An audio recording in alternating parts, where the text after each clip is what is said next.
प्रिय साथियों, आज हम पढ़ेंगे कक्षा 9वीं बेसलाइन टेस्ट 2021 विषय विज्ञान का क्वेश्चन पेपर। इसमें सबसे पहले दिया है लोक शिक्षण संचालनालय बेसलाइन टेस्ट 2021 कक्षा 9वीं विषय विज्ञान।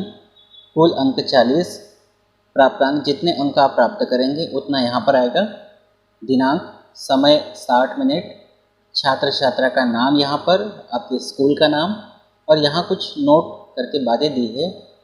जैसे पहला लिखा है सभी प्रश्न बहुविकल्पीय प्रकार के हैं। सेकंड, प्रत्येक प्रश्न का एक अंक निर्धारित है। थर्ड, इस प्रश्न पत्र में 2 भाग हैं। भाग 1 यानी पार्ट ए में समस्त बेसिक प्रश्न है जो कक्षा 6वीं और 7वीं के लेवल के हैं, और भाग 2 या पार्ट बी है, इसमें जो प्रश्न है वो कक्षा 8वीं के लेवल के हैं। यानी कुल मिला के जो आप पढ़ चुके हैं कक्षा 6वीं, 7वीं और 8वीं में, उसी लेवल के क्वेश्चंस यहाँ पर आपको मिलेंगे।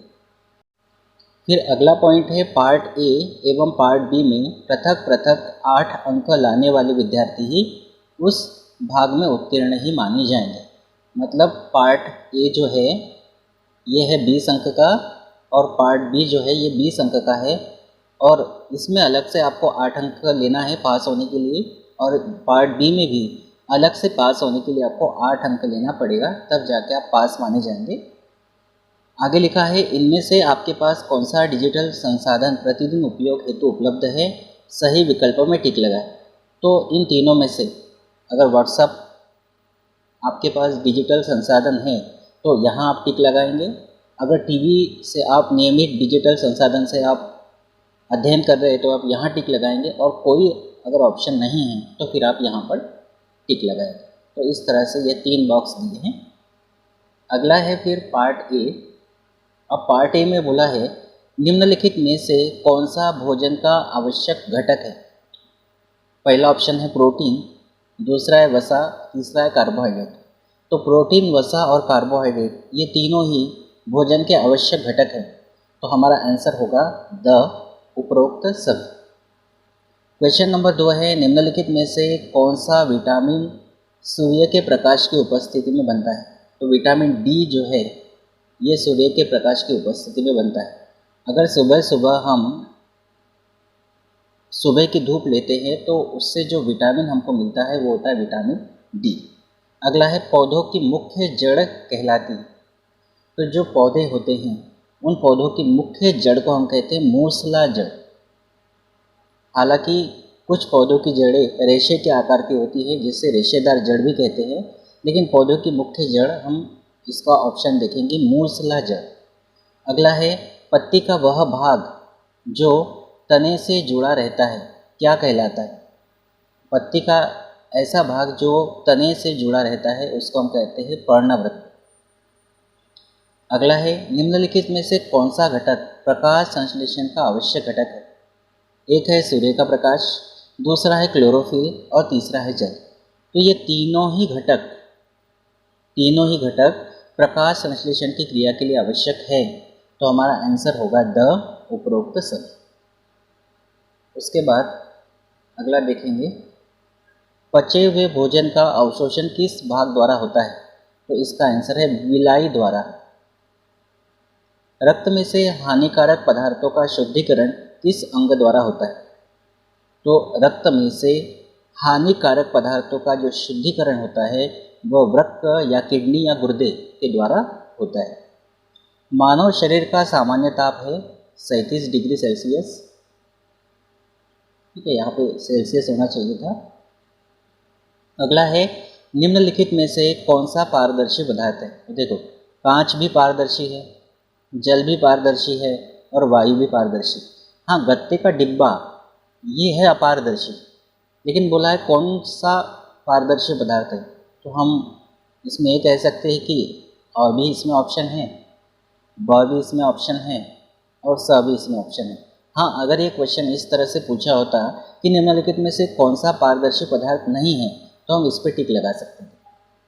ठीक है, लेकिन जैसा प्रश्न बोला उसके अनुसार अवश्य इसके ऑप्शन होंगे।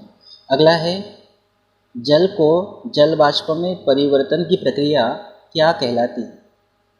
जल को जल बाष्प में यानी भाप में परिवर्तन की प्रक्रिया क्या कहलाती है? तो इसका सही उत्तर है बाष्पन।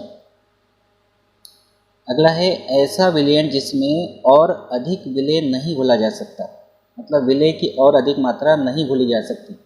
जैसे पानी है, पानी में आप शक्कर घोलते जा रहे तो जो शक्कर है वो आपका विलय है और जो पानी है वो आपका विलायक है, दोनों से मिलकर विलयन बनेगा। तो अगर आप पानी में शक्कर को डालते जा रहे हैं और एक समय ऐसा आएगा जब शक्कर का घुलना पानी में बंद हो जाएगा, तब आप और अधिक शक्कर नहीं घोल सकते। क्यों? क्योंकि जो विलयन बन गया है वो संतृप्त हो गया है। संतृप्त का मतलब जैसे अगर हम खाना खाते हैं और खाना खाते खाते हमारा पेट भर जाता है, मतलब हम संतृप्त हो गए और नहीं खा सकते हैं, तो वैसे ही ये विलयन के बारे में है, संतृप्त विलयन हो गए। अगला है निम्नलिखित में से क्या दही में उपस्थित रहता है? तो दही रहता है खट्टा, तो दही में जो उपस्थित रहता है वो है अम्ल, जिसके कारण दही जो है वो खट्टा होता है। उसके बाद क्वेश्चन 13 है निम्नलिखित में से कौन सा रसायन चींटी के डंक में उपस्थित होता है? तो वो है फॉर्मिक अम्ल, जिसका फार्मूला होता है HCOOH। अगला है निम्नलिखित में से कौन सा बेकिंग सोडा का रासायनिक नाम? तो जो बेकिंग सोडा है, इस बेकिंग सोडे का रासायनिक नाम है सोडियम हाइड्रोजन कार्बोनेट, या सोडियम हाइड्रो लिखा है तो हाइड्रोकार्बोनेट। वैसे सोडियम हाइड्रोजन कार्बोनेट होना चाहिए था, पर ठीक है ये भी चलेगा। इसका फार्मूला होता है NaHCO3। इस तरह से, तो ये होगा हमारा सही ऑप्शन। विद्युत घंटी कार्य करती है। विद्युत घंटी जो कार्य करती है ये विद्युत धारा के चुंबकीय प्रभाव पर आधारित है। अगला है क्वेश्चन 16 अंतरिक्ष में स्पेस शिप में किसी पानी से भरे अंतरिक्ष में स्पेस शिप में किसी पानी से भरे गिलास को उल्टा करने पर क्या होगा? अगर कोई स्पेस शिप है, स्पेस मतलब अंतरिक्ष की बात हो रही है, और वहाँ पर अगर पानी से भरे गिलास को अगर हम उल्टा कर देते हैं तो क्या होगा? तो वहाँ पर पानी बुलबुलों के रूप में तैरता रहेगा। स्पेसशिप में पानी, अगर पानी से भरे गिलास को उल्टा करते हैं तो पानी बुलबुलों के रूप में तैरता रहेगा। अगला है सूर्य से हम तक ऊष्मा किस प्रकार पहुँचती है? तो सूर्य से हम तक ऊष्मा पहुँचती विकिरण के द्वारा। ठीक है। अगला है 50 डिग्री सेल्सियस तक गर्म लोहे की कील है। लोहे की कील 50 डिग्री सेल्सियस ताप तक उसको गर्म किया और 50 डिग्री सेल्सियस के जल में डुबाया। अब देखो लोहे की जो कील है उसका तापमान भी 50 डिग्री सेल्सियस है और जल का तापमान भी 50 डिग्री सेल्सियस है। अगर हम लोहे की कील को जल में डुबोते हैं, दोनों का तापमान 50-50 डिग्री सेल्सियस है, तो इस क्रिया में ऊष्मा मतलब जो गर्माहट है पर क्या प्रभाव पड़ेगा? तो दोनों का तापमान समान है। अब दोनों का तापमान समान है तो इसे आप अंदाज़ा लगा सकते हैं कि जो ऊष्मा है वो दोनों ओर प्रवाहित नहीं होगी, क्योंकि दोनों का तापमान समान है, इसलिए ऊष्मा कहीं प्रवाहित नहीं होगी, ये कहने का मतलब। अगला है निम्नलिखित में से कौन सा कथन सत्य है? तो पहला ऑप्शन दिया है समय का मूल मात्रक मिनट है, तो ये तो असत्य है। समय का मूल मात्रक सेकंड होता है। प्रत्येक वस्तु नियत चाल से चलती है, ऐसा भी जरूरी नहीं है। किसी दिए गए सरल लोलक का आवर्तकाल नियत नहीं रहता है, नहीं, ये तो नियत रहता है सरल लोलक का आवर्तकाल। फिर है दो शहरों के बीच की दूरी किलोमीटर में मापी जाती है, तो ये है सही। अगला है निम्नलिखित में से कौन सी वस्तु डूब जाएगी? तो इसमें 4 ऑप्शन आपको दिए हैं, तो इसमें रेजर ब्लेड जो है ये डूब जाएगी। तो ये पार्ट ए हो गया आपका कंप्लीट। अब हम देखेंगे पार्ट बी को। पार्ट बी जो है इसमें दिया है क्वेश्चन 21 मलेरिया रोग किसके द्वारा फैलता है? तो ये बात आप जानते हैं कि मलेरिया रोग जो है वो मच्छर के द्वारा फैलता है। निम्नलिखित में से कौन सा असंचरणीय रोग का उदाहरण है? असंचरणीय मतलब एक से दूसरे में नहीं पहुंचता। असंचरणीय रोग जैसे सर्दी जुकाम जो है ये संचरणीय रोग है। अगर सर्दी जुकाम हमको और हमारे संपर्क में अगर कोई व्यक्ति आता है तो उसको भी हो सकता है, तो वो संचरणीय रोग कहलाता है। तो असंचरणीय रोग जो है वो है यहाँ पे कैंसर। अगला है पौधों तथा जंतुओं को कहाँ पर संरक्षण प्रदान किया जाता है। पौधों और जंतुओं को कहाँ पर संरक्षण प्रदान किया जाता है, सुरक्षा प्रदान की जाती है। राष्ट्रीय उद्यान में, अभयारण्य में, जैव मंडलों में, तो तीनों में संरक्षण प्रदान किया जाता है पौधों और जंतुओं को, तो आएगा उपरोक्त सभी। अगला है माता पिता से संतानों में आनुवंशिक लक्षण। आनुवंशिक लक्षण मतलब एक पीढ़ी के लक्षणों को अगली पीढ़ी में पहुंचाना, वो आनुवंशिकता कहलाती है। का स्थानांतरण किसके द्वारा होता है, तो माता पिता से संतानों में आनुवंशिक लक्षणों का स्थानांतरण होता है जीन द्वारा। ठीक है। उसके बाद है पादप कोशिका जंतु कोशिका से किस प्रकार भिन्न है। तो देखो, पादप कोशिका में कोशिका भित्ति पाई जाती है और जंतु कोशिका में कोशिका भित्ति नहीं पाई जाती। तो ये हम इसका ये लगाएंगे कि कोशिका भित्ति की उपस्थिति के कारण, क्योंकि पादप कोशिका में कोशिका भित्ति पाई जाती है और जंतु कोशिका में कोशिका भित्ति नहीं पाई जाती, तो ये दोनों में अंतर दिखा सकता है ये वाला पॉइंट ऐसा। उसके बाद है शुक्राणु तथा अंडाणु का संलयन क्या कहलाता है। तो इसका जो सही उत्तर है वो है निषेचन क्रिया कहलाती है। अगला है जनन की वह क्रिया जिसमें एक ही जीव भाग लेता है। जनन की वह क्रिया जिसमें सिर्फ एक जीव भाग लेता है क्या कहलाती है। तो ऐसी प्रक्रिया को हम कहते हैं अलैंगिक जनन। अगला है थायराइड ग्रंथि मानव शरीर में कहाँ पर स्थित होती है। तो थायराइड ग्रंथि जो है ये पाई जाती है गर्दन में, गले में पाई जाती है, तो इसका लिखेंगे गर्दन में। ठीक है। उसके बाद है ग्रीन हाउस गैस से कौन सी है। मीथेन। मीथेन का फार्मूला होता है CH4, ये ग्रीन हाउस गैस है। नाइट्रोजन डाइऑक्साइड, इसका फार्मूला होता है NO2, ये भी ग्रीन हाउस गैस है। कार्बन डाइऑक्साइड CO2, ये भी ग्रीन हाउस गैस है। तो कुल मिला के सभी ग्रीन हाउस गैस है, जिसके कारण क्या होता है, पृथ्वी का वायुमंडल या वातावरण जो है वो गर्म हो जाता है, तो ग्रीन हाउस गैसें हैं। हरित ग्रह गैसें बोलते हैं। ग्रीन है हरित, हाउस यानी ग्रह यानी घर, और गैस ऐसा। जल के शुद्धिकरण के लिए उसमें क्या मिलाया जाता है। तो जल को शुद्धिकरण करने के लिए मिलाते हैं क्लोरीन, जिसका फार्मूला होता है Cl2। अगला क्वेश्चन है धातुओं में कौन सा गुण पाया जाता है। आघातवर्धनीयता। आघातवर्धनीयता का मतलब पीटकर पत्ते चादर बना सकते हैं, ये गुण पाया जाता है। तन्य का मतलब खींचकर तार बनाए जा सकते हैं, ये भी गुण पाया जाता है। विद्युत व ऊष्मा के सुचालक होती है, मतलब ऊष्मा और विद्युत का प्रवाह भी होता है, तो इसका आंसर होगा उपरोक्त सभी। अगला है CuSO4 copper sulphate plus zinc, इससे बना ZnSO4 जिंक सल्फेट और कॉपर। समीकरण किस क्रिया को दर्शाता है। तो देखो, अगर आप ध्यान से देखोगे तो यहाँ से कॉपर हट के उसकी जगह जिंक आ रहा है, मतलब एक धातु दूसरे धातु को हटा रही है। देखो, कॉपर हट गया और कॉपर की जगह जिंक आ गया, तो एक धातु ने दूसरे धातु को हटा दिया है। हटाने का मतलब रिप्लेस कर दिया है, रिप्लेस करने का मतलब विस्थापित कर दिया है। ठीक है, तो इसका आंसर क्या होगा, 32 का A होगा। अ होगा विस्थापन क्रिया को। निम्नलिखित में से कौन सा अक्षय प्राकृतिक संसाधन है, मतलब जो कभी खत्म नहीं होगा, ऐसा प्राकृतिक संसाधन कौन सा है।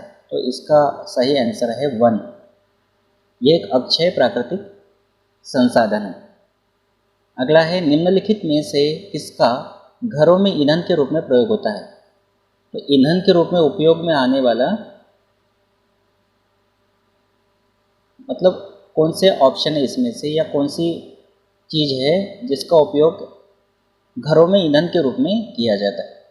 तो हम घरों में ईंधन के रूप में उपयोग करते हैं द्रवित पेट्रोलियम गैस, जिसको कहते हैं LPG, लिक्विड पेट्रोलियम गैस का सिलेंडर यूज करते हैं हम जनरली। अगला है दहन की क्रिया किस प्रकार संपन्न होती है। दहन मतलब होता है जलाना या जलना कह सकते हो। तो दहन की क्रिया किस प्रकार संपन्न होती है। देखो, दहन की क्रिया, ये क्रिया तभी संपन्न हो सकती है जब ऑक्सीजन की उपस्थिति रहेगी। ठीक है, तो बल क्या है, धक्का देना, धक्का देने को भी कहते हैं कि बल लगा रहे। खींचेंगे तो भी हम बल लगाएंगे, कोई वस्तु उठाएंगे तो भी हम बल लगाएंगे, तो इसका होगा उपरोक्त सभी। अगला है निम्नलिखित में से कौन सा क्रियाकलाप नेट बल द्वारा संभावित नहीं है। मतलब ये जो 4 ऑप्शन है इसमें से कौन सा क्रियाकलाप ऐसा है जो नेट बल द्वारा संभावित नहीं है। तो किसी कार को एक समान चाल से गतिशील रखना ये संभावित नहीं है। बाकी किसी गतिशील कार की दिशा बदलना ये भी संभावित है। किसी गतिशील फुटबॉल को रोकना ये भी संभावित है। किसी भारी चट्टान को खिसकाना ये भी संभावित है। लेकिन किसी कार को एक समान चाल से गतिशील रखना तो ये क्रियाकलाप जो है वो नेट बल द्वारा संभावित नहीं है। तो इसका आंसर क्या होगा? किसी कार को एक समान चाल से गतिशील रखना। अगला है घर्षण बल की दिशा होती है। तो घर्षण बल की दिशा किधर होती है? तो घर्षण बल की दिशा जो है, अगर हम इस साइड गति कर रहे हैं तो घर्षण जो है वो इस साइड लगता है, इस साइड। जैसे मान लीजिए कार से हम जा रहे हैं या बाइक से जा रहे हैं और इस ओर जा रहे हैं, और जब हम ब्रेक लगाते हैं तो हमारी कार रुकती है क्योंकि इस साइड घर्षण बल काम करता है, गति का विरोध करता है। तो घर्षण बल की दिशा किधर होती है? तो हम कहेंगे गति की विपरीत दिशा में। जिधर गति होती है उसकी विपरीत दिशा में लगता है घर्षण बल। अगला है निम्नलिखित में से कौन सा संपर्क बल का उदाहरण है? तो पेशीय बल जो है, ये पेशीय बल एक संपर्क बल का उदाहरण है। अगला है निम्नलिखित में से किसे घर्षण द्वारा आसानी से आवेशित नहीं किया जा सकता? तो इसका जो सही उत्तर है वो है तांबे की छड़। इसको आसानी से आवेशित नहीं किया जा सकता घर्षण द्वारा। घर्षण मतलब रगड़ने से, ठीक है। तो इसका ये वाला ऑप्शन होगा। 5 ऑप्शन इसमें दिए हैं, तो ये तांबे की छड़ हमारा सही उत्तर है। निम्नलिखित में से कौन सा सही संबंध है? तो देखो, दाब, बल और क्षेत्रफल में संबंध होता है दाब बराबर बल बटे क्षेत्रफल। क्योंकि दाब की परिभाषा होती है इकाई क्षेत्रफल पर कार्य करने वाले बल को दाब कहते हैं। तो दाब बराबर बल बटे क्षेत्रफल, ठीक है। इस तरह से दाब बराबर बल बटे क्षेत्रफल। तो ये इस तरह से आपका जो बेसलाइन टेस्ट विज्ञान है ये कंप्लीट होता है। Thank you.